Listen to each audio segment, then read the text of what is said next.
it's Sarah with House Copper.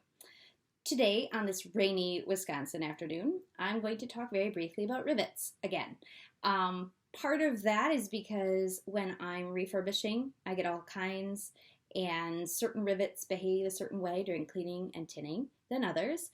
And also, if you're looking for vintage cookware, this is kind of a good little FYI. So, unsurprisingly, really old pieces or pieces that are made in the traditional way have copper rivets. So even though this is a newer pan, it has been stamped or spun, depending on what you're looking at. This piece, it wasn't made by hand. The body was not made by hand, but it has copper rivets. So that means that the heat that is getting, that is making the body expand and contract is also going to be the exact same expansion rate for the rivets because they're all made out of copper and copper. This means that the handles are going to be less likely to get loose fast, and it means the handle is going to maintain a pretty close bond with the body because it's heating at the same rate. It's expanding and contracting at the same speed. So even though your handle may be made of brass or iron or,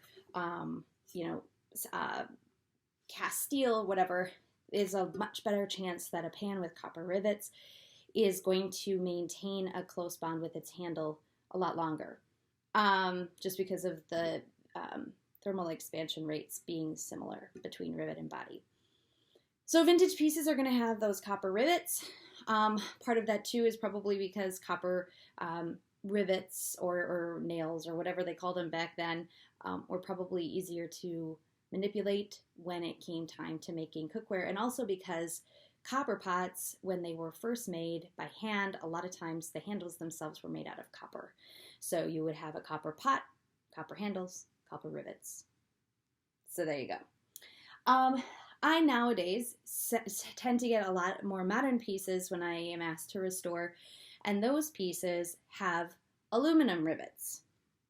Now you'll know if it's aluminum as opposed to stainless steel in two ways. First of all, stainless steel rivets tend to come with stainless steel interiors.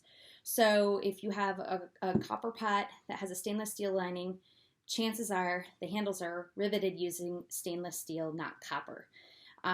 There's a variety of reasons they do that. Some of it is economics, some of it is look, and a lot of it is because the stainless and the copper rivets, the stainless interior and copper rivets, don't marry very well together in terms of heating rates, because stainless is 25 times slower than copper in terms of thermal conductivity. So the last thing you want to do is put something like a copper rivet next to a stainless interior and watch them have completely different heating rates, because that's going to create a problem for your handles and your bodies later. But I get a lot of aluminum rivets. Big reason for that is price. Aluminum rivets are way cheaper than copper rivets. I know because I buy my copper rivets from a rivet maker to make my cookware, and I know how much they cost. But also, so it's a hard cost, a material cost. But also aluminum rivets, because they're non-ferrous, they don't really rust, obviously, the way stainless might in the future, probably will in the future, because it's iron still. But also they are softer. They're not as hard as a stainless rivet. And so you've got a couple of things going for you there. They also behave closer to a copper rivet in terms of heat expansion rates because it is aluminum. But here's the problem in terms of refurbishing with aluminum rivets. They are still not copper. So if I have a piece where the handle is loose, a lot of times it's because it's an aluminum rivet. The aluminum isn't bonding to the copper in the tin, because aluminum doesn't bond to these materials unless it's done in a vacuum without oxygen. The aluminum rivets, the minute they touch air, they form an invisible, but they're aluminum oxide. So really the only way you can get stuff to really adhere well to aluminum in terms of tinning copper cookware is to tin it in a vacuum, which doesn't work because you need fire and fire needs air. So whenever I have rivets made out of aluminum, I know that I'm not going to see them covered in tin. And I also am not surprised when those handles are looser because there's just no bonding going on. And because, once again, it's not a copper rivet, so the rivet fails a lot quicker and the handles get looser faster.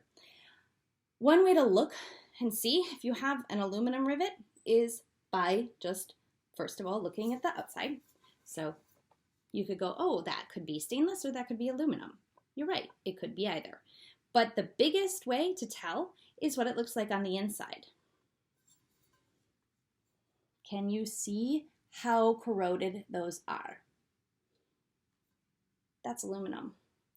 I won't be able to fix that. I can clean them. I can get them really nice and like not full of grime and dirt and oil. But all that corrosion and, you know, just kind of wear and tear on the aluminum because it's softer is what it is, and it won't tin. So the inside will look white and shiny when I'm done with this, but the rivets themselves will not.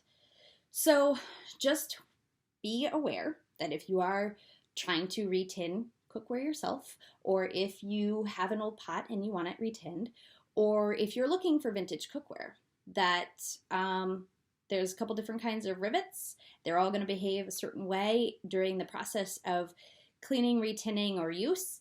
And, you know, that's just kind of like the science of the metal. Anyway, so that's just my rivet talk today. Thank you for watching. As always, please feel free to, you know, give me your experience, comments, thoughts, whatever you want to do in terms of talking cookware and metal and rivets. And thanks for watching.